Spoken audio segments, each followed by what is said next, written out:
అలానే మిసెస్ రావు. తిరుమల ప్రపంచ ఆధ్యాత్మిక కేంద్రం.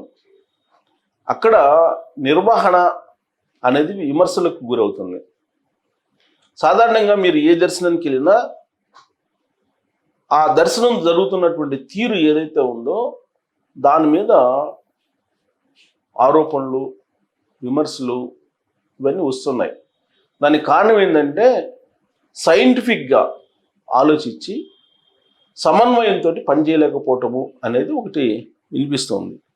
రీసెంట్గా నేను తిరుపతి వెళ్ళినప్పుడు నాకు ఒక క్యాబ్ డ్రైవర్ చెప్పింది ఏంటంటే, సహజంగా మే నెలలో 1,00,000 మందికి దాటి రోజుకి వస్తూ ఉంటారు తిరుమల వెంకన్న దర్శనానికి, కానీ ఈసారి అంత రద్దీ కనిపించట్లేదు అని చెప్పేసి అన్నారు ఆయన. నేను ఆయన చేసినటువంటి వ్యాఖ్యల్ని పూర్తి స్థాయిలో నమ్మలేదు. 1,00,000 మంది పర్ డే వస్తారా, అంత రద్దీ లేకపోవటం ఏంటి? జనరల్గా సమ్మర్ అనగానే హాలిడేస్ ఉంటాయి, తర్వాత ఫ్యామిలీ తోటి కలిసి అందరూ దర్శనానికి వెళ్తుంటారు అనుకున్నాను. కానీ అతను ఇంకో మాట కూడా అన్నారు, తిరుమల వస్తే దర్శనం అవుతుందో లేదో అనేటువంటి సందేహం కూడా చాలా మందికి ఉందండి, అందుకని రావడం లేదు అని చెప్పారు. ఇదే మాట 2024 ఎన్నికలకు ముందు నేను విన్నాను. జగన్మోహన్ రెడ్డి గారి పరిపాలనలో ఆయన ఆధ్వర్యంలో టీటీడీ నడిచినప్పుడు అక్కడ రకరకాల అంశాల కారణంగా తిరుమలకి భక్తులు తగ్గిపోయారు అనేది కూడా విన్నాం అప్పుడు. కానీ ఇప్పుడు ఏమైంది మరి? ఇప్పుడు ఎందుకు రావట్లేదు అంటే సమన్వయ లోపం, దర్శనం జరుగుతుందా లేదా అనేది. ఆ కారణంగా తగ్గిపోయారు భక్తులు అని చెప్పి ఆ రోజున నాకు క్యాబ్ డ్రైవర్ చెప్పినటువంటి మాట. సో ఇప్పుడు దానికి బలం చేకూరేలా ఒక నిర్ణయం తిరుమల తిరుపతి దేవస్థానం బోర్డు తీసుకుంది. ఏంటంటే, యాక్చువల్గా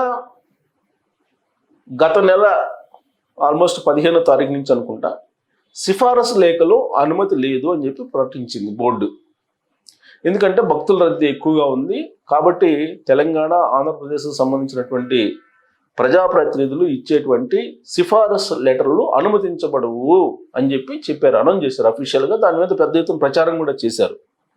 కానీ ఆల్ ఆఫ్ సడన్గా ఇరు రాష్ట్రాల ప్రజాప్రతినిధులు ఇచ్చేటువంటి సిఫారసు లేఖలు అనుమతించబడతాయి అని చెప్పి తాజాగా బోర్డు ప్రకటించింది. దానికి కారణం ఏంటంటే భక్తుల రద్దీ తగ్గింది. ఆ కారణంగానే సిఫారసు లెటర్లకు అనుమతి ఇచ్చారు. ఇది విన్న తర్వాత నాకు ఒక 20 రోజుల క్రితం తిరుమలలో వెళ్ళినప్పుడు క్యాబ్ డ్రైవర్ చెప్పిన మాట నాకు గుర్తొచ్చింది. నిజమే కదా, అతను చెప్పింది ఆ రోజు పూర్తి స్థాయిలో నమ్మలేదు. బట్ ఇప్పుడు బోర్డు సిఫారసు లేఖలకు అనుమతి ఇస్తుంది అని అంటే భక్తుల రద్దీ అంతగా లేదు అనేది ఒక అభిప్రాయానికి రావచ్చు. భక్తుల రద్దీ లేకపోవడానికి కారణం ఏంటి అని అంటే అక్కడ సమన్వయ లోపం. ఖాళీ నడకన వచ్చేటువంటి భక్తులకి లిమిటెడ్గా దర్శన భాగ్యం కలిగిస్తున్నారు. గతంలో అన్లిమిటెడ్గా ఉండేది. అది కూడా కాలినడకన వెళ్ళే వాళ్ళకి మధ్యలో ఒక ట్యాగ్ వేస్తారు. ఆ ట్యాగ్లో దర్శనం టైం కూడా వేసేవాళ్ళు. అవి అన్లిమిటెడ్గా ఉండేవి. అసలు భక్తితోటి కాలినడకన తిరుమల వెంకన్న దర్శనం కోసం వచ్చేటువంటి భక్తులకి దర్శనానికి రేషన్ పెడతారు ఎవరన్నా? లిమిట్ పెడతారు ఎవరన్నా? ఎంతమంది వస్తారు కాలినడకన? సో అన్లిమిటెడ్గా ఇవ్వాలి, అదొకటి. 2, అనేక దర్శనాలు ఉన్నాయి. అనంతర దర్శనం అని గతంలో ఏఏడి అనేవాళ్ళు, అది.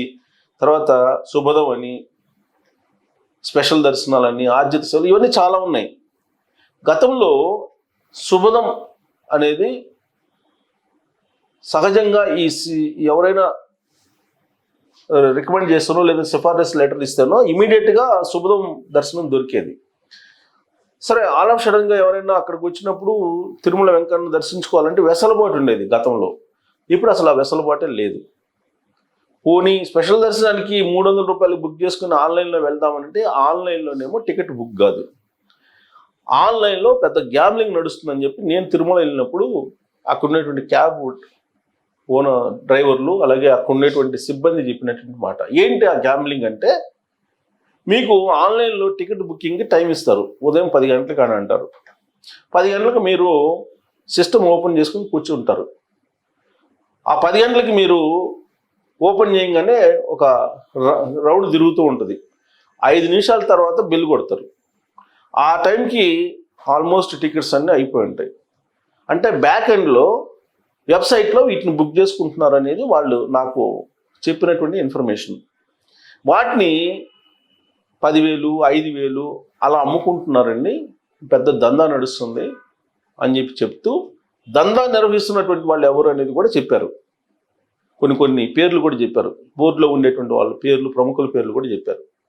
వాళ్ళకు సంబంధించిన అనుచరులు, వాళ్ళకు సంబంధించిన బంధువులు, వాళ్ళకు సంబంధించిన స్నేహితులు, వీళ్ళు పెద్ద ఎత్తున దందా చేస్తున్నారని. ఆ కారణంగా సామాన్యంగా సాధారణంగా వచ్చేటువంటి భక్తులకు దర్శనం దొరకట్లేదు. కేవలం ఎవరో ఒకరి చేత రికమెండ్ చేయించుకుంటానో, ఫోన్లు చేస్తారో, సిఫారసు చేయించుకుంటానో తప్ప దర్శనాలు జరగట్లేదు. అందుకే భక్తులు రావట్లేదు, రాలేకపోతున్నారు గతంలో మాదిరిగా అని చెప్పి ఆ రోజున అక్కడ ఉండేటువంటి కొంతమంది ఎంప్లాయీస్ నాకు చెప్పినటువంటి ఒక మాట. ఇక అంతా ఆన్లైన్ అని చెప్తూ ఉంటారు. ఆన్లైన్ అని చెప్తే మీరు బ్రేక్ దర్శనానికి ఒకవేళ కేఏ మినిస్టర్నో ఎవరో ఒకరు తెలిసిన ఉంటే మీరు బ్రేక్ దర్శనానికి వెళ్తే ఖచ్చితంగా రూమ్ కోసం గంట క్యూలో నుంచోవాల్సిందే. మరి ఈ డిలే ఇవన్నీ సెట్ చేయాల్సిన అవసరం ఉంది కదా, చేయట్లేదు. పైగా పేపర్ ప్రకటనలు, టీవీల్లో ప్రకటనలు, వాటికి వాస్తవంగా అక్కడ జరిగేదానికి చాలా తేడా కనిపిస్తుంది. ఇంతకుముందు జలప్రసాదం అని చెప్పి తిరుమలలో ఎక్కడికి వెళ్ళినా కానీ మంచినీళ్ళు దొరికేవి. ఇప్పుడు మంచినీళ్ళు దొరకడమే గగనం అయిపోయింది. అక్కడ జలప్రసాదాలు ఎక్కడో ఒకటి ఉన్నాయి, అందుబాటులో లేవు. ఇక దర్శనం చేసుకోవడానికి వెళ్ళేటువంటి వాళ్ళకి, స్పెషల్ దర్శనం చేసుకోవడానికి వెళ్ళిన వాళ్ళకి వాళ్ళు కంపార్ట్మెంట్లో కూర్చోబెడతారు. ఇక ఎంతసేపు కూర్చోబెడతారో తెలియదు. దానికి అసలు మనం చెప్పలేము, అంచనా కూడా వేయలేము. అంటే నిర్వహణ సరిగా లేనటువంటి సందర్భంలో ఇది జరుగుతుందన్నమాట. చాలామంది అక్కడికి వచ్చినటువంటి భక్తులతోటి నేను ఆ రోజున మాట్లాడటం జరిగింది. వాళ్ళ అసహనాన్ని చూస్తే ఇప్పుడున్నటువంటి ప్రభుత్వం మీద ఎంత వ్యతిరేకత ఉంది భక్తులకి అనేది నాకు అర్థమైంది వాళ్ళతో మాట్లాడినప్పుడు. ఇదంతా ఎందుకు వస్తుంది అని అంటే అక్కడ కోఆర్డినేషన్ లోపం తిరుమలలో, అది ప్రభుత్వం మీద పడుతుంది. ఆల్రెడీ చంద్రబాబు నాయుడు గారు చెప్పారు ఒక మూమెంట్లో, సమన్వయంతో పనిచేయాలి, లేదంటే ఎంతటి వాళ్ళ మీద చర్యలు తీసుకుంటానని చెప్పారు. కానీ మారినట్టు కనిపిస్తున్నారు కానీ మారలేదు. దాని ఫలితమే ఇప్పుడు సిఫారసు లేఖలు మళ్ళా అనుమతించారు. అసలు ఆంధ్రప్రదేశ్కు సంబంధించినటువంటి ఆ తిరుమల తిరుపతి దేవస్థానం మీద అన్ని రాష్ట్రాలకి ఇస్తే అధికారం ఇవ్వాలి. ఒక తెలంగాణకి అధికారం, సిఫారసు లెటర్లని ఎలా అనుమతిస్తారు అనే దానికి ఇంతవరకు సమాధానం ఎవరు స్పష్టంగా చెప్పలేదు. కొంతమంది న్యాయ పోరాటం చేయడానికి కూడా సిద్ధమయ్యారు. దానికి కారణం ఏంటి? తిరుమల తిరుపతి దేవస్థానం నుండి కీలకమైన పదవుల్లో ఉండేటువంటి వాళ్ళు తెలంగాణలో ఉండేటువంటి వాళ్ళు, పైగా ప్రభుత్వంలో ఉండేటువంటి పెద్దల ఆస్తులు, ప్రతిపక్షంలో ఉండేటువంటి పెద్ద ఆస్తులు, అందరి 190 మంది ఆస్తులు హైదరాబాద్లో ఉన్నాయి.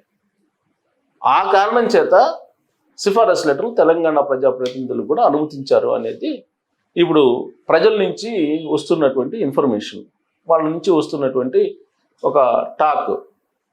మరి రాబోయేటువంటి రోజుల్లో తిరుమల తిరుపతి దేవస్థానం ఇలాంటి పోకళ్ళు పోతే దర్శన భాగ్యం అనేది ఉంటుందా కోఆర్డినేషన్ లేకుండా? అసలు ఇప్పుడు సిఫారసు లెటర్లు ఇచ్చారు అని అంటే భక్తుల రద్దీ తగ్గింది. ఈ టైంలో కూడా మే నెలలో కూడా, ఏప్రిల్ మే నెలల్లో మీకు జూన్ 15 వరకు భక్తుల రద్దీ తగ్గింది అని అంటే మరి ఎంత సమన్వయ లోపం అక్కడ ఉంది అనేది స్పష్టమవుతుంది కదా. మరి దీని మీద మీ అభిప్రాయం తెలియజేయచ్చు. భక్తుల రద్దీ ఎందుకు తగ్గింది? సిఫారసు లెటర్లు తీసుకుని రమ్మని చెప్పి మళ్ళీ ఎందుకు చెప్పారు? ఇప్పుడు మొన్నటి వరకు బ్యాన్ చేశారు, మళ్ళీ ఇప్పుడు ఎందుకు చెప్పారు? దీని మీద మీరు రెస్పాండ్ కావచ్చు. Thank you.